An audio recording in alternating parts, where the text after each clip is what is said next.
हसन शाम पहुंच गए और वो शाम के सदर दरवाजे पे आ गए। कहा जल्दी करो, मेरे दरबार को भरो लोगों से, हसन के पहुंचने से पहले मेरा दरबार भर दिया जाए। मैं ऐन ही तारीख पढ़ने लगा, बिल्कुल हरफ बहरफ तारीख पढ़ने लगा। इसका जब तक हसन शाम के सदर दरवाजे से दरबार तक पहुंचे, दरबार खचाखच भर दो मेरे खुशामदीयों के साथ, सारा मजमा मेरा हो, ताकि हसन को पता चल जाए कि मेरी हुकूमत शाम में कायम हो चुकी है। इसने पूरा दरबार खचाखच भर दिया। इसके किराए के लोग खुशामदी सारे के सारे दरबार में इकट्ठे होकर गलियों में मनादी करवानी शुरू कर दी कि जितनी जल्दी हो सके शाम के सदर दरवाजे से इमाम हसन बढ़ के दरबार की तरफ आ रहे हैं, जल्दी पहुंचो। जामिया मस्जिद उम्वी में लोगों का रश हो गया, इतना दरबार भर चुका था। सारे के सारे खुशामदी और इमाम हसन चलते चलते दरबार की जानब आ रहे थे। इमाम हसन के आने से पहले इसने अपने किराए के खतीब को खड़ा किया। किराए के खतीब को खड़ा करके इसने कहा चल तू खानदान बनु उमैया के फजाइल पढ़ने शुरू कर दे। किराए का खतीब उठा और उसने खानदान बनी उमैया के फजाइल पढ़ने शुरू कर दिए। इधर इमाम हसन का जब पहला कदम दरबार में आया तो ये इमाम हसन को ये तासुर देना चाहता था कि हमें तो नहीं पता था कि आप आ रहे हैं, आपके आने से पहले ही लोग खानदान उमैया के फजाइल सुन रहे थे और हमारा खतीब खानदान उमैया के फजाइल पढ़ा था। किराए का खतीब ऊंचाई पे खड़ा हुआ खानदान बनी उमैया के फजाइल पढ़ा था।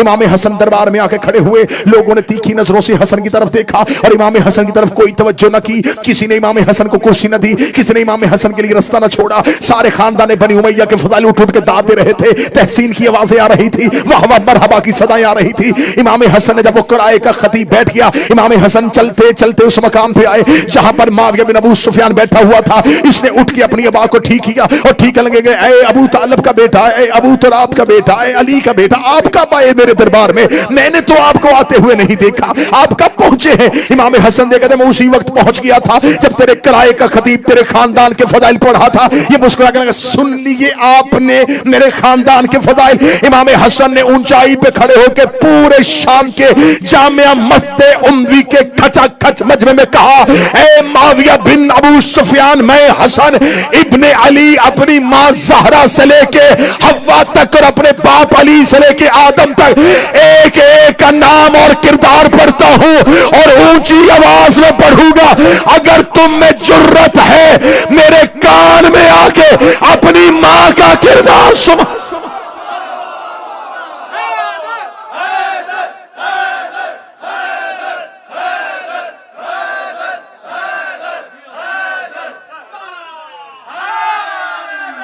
ऐ मुझ पे फख्र मुबाहात करने वाले, ऐ मेरे खानदान पे फख्र करने वालों, ऐ मेरे खानदान पे फख्र मुबाहात करने वालों, कान में आके पढ़ो। दरबार में सन्नाटा तारी हुआ, खामोशी तारी हुई। खामोशी का तारी होना था। इमाम हसन ने यूं मजमे की तरफ देखा, पहला ही जुमला इतना सख्त था। लोगों ने कहा ये कौन है जिसने दमिश्क के हाकिम को इतना बड़ा जुमला कह दिया? हाकिम अभी तख्त पे लर्जा बर आदम था और चेहरे पे मौत की जर्दी थी। इमाम हसन ने कहा जो मुझे जानता है वो जान ले, जो नहीं जानता वो सुन ले। अना हसन इब्ने अली, मैं हसन अली का बेटा हूं, मैं अबू तालिब का बेटा हूं, मैं जुर्रियत इब्राहिम हूं, मैं नस्ल इस्माइल हूं, मैं शजरा तैयबा का समर हूं, मैं फर्जंद इब्राहिम हूं, मैं फर्जंद इस्माइल हूं, मैं सफा का बेटा हूं, मैं मरवा का बेटा हूं। इतना कहते कहते इमाम हसन के जुबान से जुमला निकला, मैं चाहूं तो इराक को शाम कर दूं, मैं चाहूं तो इराक को शाम कर दूं, मैं चाहूं तो दिन को रात कर दूं, मैं चाहूं तो रात को दिन कर दूं। पीछे से बंदा मजमा चीरता हुआ आगे बढ़ा और आगे बढ़ के लगा, मा अकाला हक का हाफिज तू वो क्यों कह रहा है जो तू कर ही नहीं सकता? इमाम हसन ने तीखी हुई नजरों से पीछे मुड़ के देखा, पर मैं शर्म नहीं आती औरत होके मर्दों में खड़ी, औरत होके मर्दों में खड़ी है। फौरन जिस्म के खदोखाल तब्दील हुए, हैयत बदन तब्दील हुई। इनकलाब ईरान के बानी आगा खुमैनी ने एक तफसीर लिखी है कुरान की। उन्होंने अपनी कुरान की तफसीर में सूरह यासीन की इस आयत में इन्नमा अम्रुहु इज़ अरादा शैअन यक़ूलु लहु कुन फयकून, इसकी तफसीर करते हुए उन्होंने कहा कि अल्लाह कहता है कि जब मैं किसी चीज का इरादा करता हूं, मैंने हवाला दिया है, आगा खुमैनी ने अपनी तफसीर में लिखा, उसने कहा जब खुदा किसी चीज का इरादा करता है तो खुदा कहता है जब मैं इरादा करता हूं तो मैं कहता हूं हो जा तो वो हो जाती है।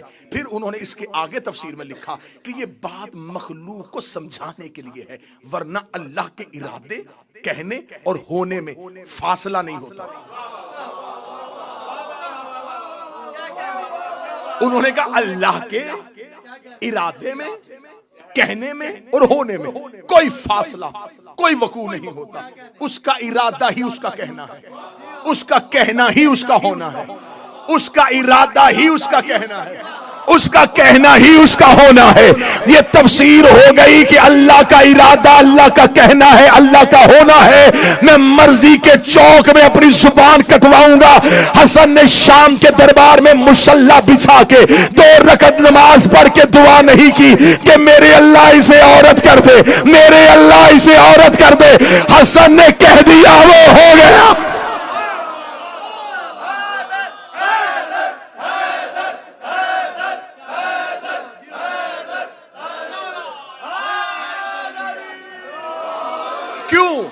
इसलिए कि इमाम हसन इरादा इलाही है।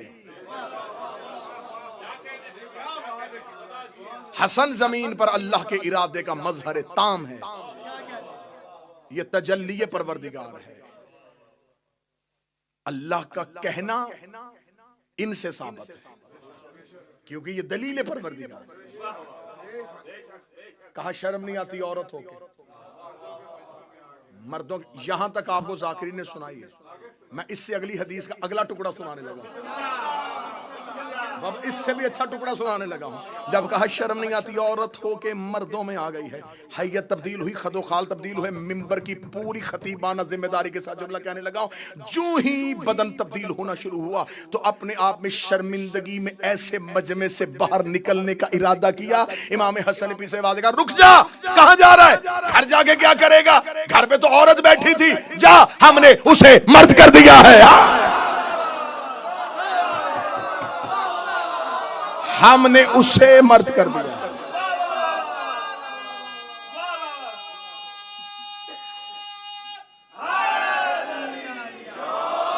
आज से वो हाकम, तू महकूमा। आज से वो हाकम, तू महकूमा। इतना इमाम हसन का कहना था। अब पूरे दरबार में जब लोगों ने मोजज़ा देख लिया, अब एक मर्द को अभी अभी जिसने औरत बनते देखा हो, अब दूसरे की हिम्मत है? बिल्कुल खामोशी तारी हुई। जब बिल्कुल सन्नाटा तारी हो गया, हैबत हसन, हसन की हैबत ने शाम के महल को ऐसे पत्थर का कर दिया। अब इमाम हसन की आवाज जामे मस्जिद उम्वी की दीवारों से टकराई। फरमाया, सुनो, लकड़ी के तख्त पे बैठ के फख्र करने वाले, इन्ना बेशक अल अर्शो हुसीरी, मोहम्मद ज़मीरी, अली अमीरी, हुसैन वजीरी व जबरील फकीर। ऐ लकड़ी के तख्त पे बैठ के फख्र मुबाहात करने वाले, अर्श मेरे तख्त का नाम है, मोहम्मद मेरे जमीर का नाम है, अली मेरे अमीर का नाम, हुसैन मेरे वजीर का नाम है, जबरील मेरे फकीर का नाम। अल अर्श सीरी, मोहम्मद ज़मीरी व अली अमीरी व हुसैन वजीरी व जबरील फकीरी। कहीं तारीख से खुतबा अकेले अकेले शाम में, अकेले है शाम में। अरबी जुबान में आप नफरत के साथ, जैसे हम उर्दू जुबान में किसी के साथ बात करते उलझते उलझते, जब उस बंदे को इस काबिल ना समझे ना किसी बात, तो बंदा उर्दू जुबान में एक लफ्ज बोलता है, माहौल, चल हट, बोलते हैं चल हट। अरबी जुबान में इसके सिर, चल हट। और अगर सामने औरत हो तो उसको सिर नहीं, सीरी, सिर कहा जाता है मर्द के लिए, सीरी कहा जाता है औरत। चल हट, मर्द हो सिर, औरत हो सीरी। अब आखिरी सतर है और जुमला आपने ऐसे वसूल करना है जैसे जुमले का हक बनता है। मेरे मौला इमाम हसन ने शाम के दरबार में खड़े होकर, अल अर्श सीरी, अर्श मेरा तख्त है, मोहम्मद ज़मीरी, मोहम्मद मेरा ज़मीर है, व अली अमीरी, अली मेरा अमीर है, व हुसैन वजीरी, हुसैन मेरा वजीर है, व जबरील फकीरी, और जबरील मेरा फकीर है। ये कहना था या मुआविया बिन अबू सुफियान इमाम हसन के बिल्कुल सामने आके खड़ा हुआ। उसका दरबार में तो किसी की जुर्रत नहीं कि हसन के जुमले को काटे। वो सामने आके खड़े हो गए, लगा, ए हसन, तूने मदीने से आके शाम ने फसाद फितना इन्कलाब बर्पा कर दिया है, तूने मेरे दरबार की हैबत को तब्दील कर दिया है। क्या तू भी अपने बाप की तरह मोजे दिखा के अपनी हुकूमत साबित करना चाहता है? इमाम हसन ने उसी लहजे में कहा, इस शे तो असीरी, पीछे हट या कहूं सीरी।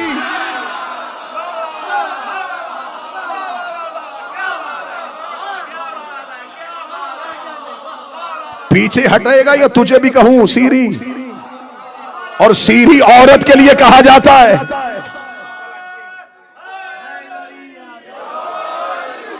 रास्ता छोड़ या मैं कहूं सीरी। रास्ता छोड़ता है या तुझे कहूं सीरी। पूरी महफिल से इमाम हसन इस अंदाज से निकले और खड़े होकर कहा, खबरदार, मैंने तुझे कहा था कि अपने बाद अपने बेटे की वली अहदी की कोशिश न करना। अगर तुमने यजीद अपने बेटे को खलीफा बनाने की कोशिश की तो जान लेना मेरे भाई का नाम हुसैन है।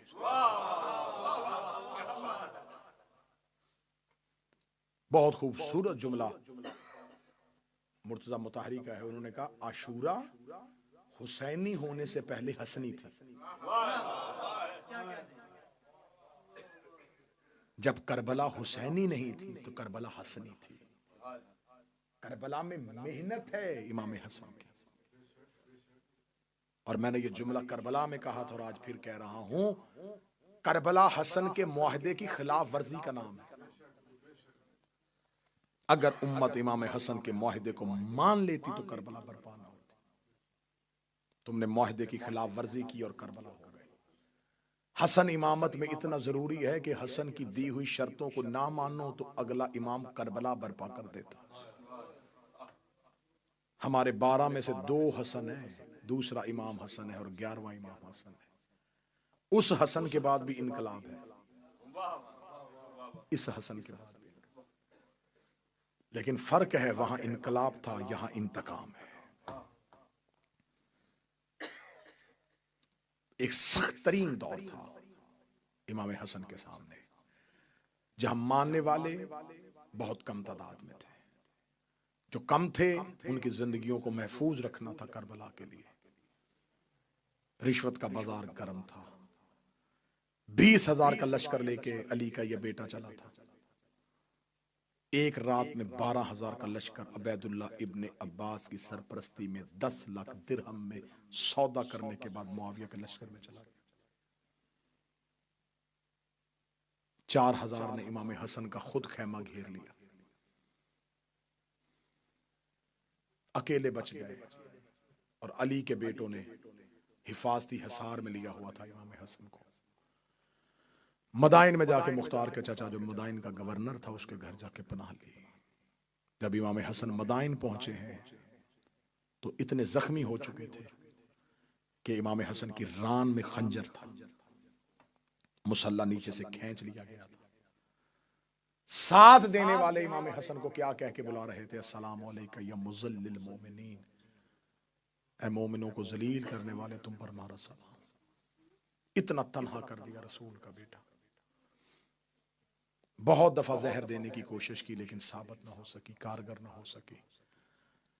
फिर आखिरी जहर रूम से मंगवाई गई।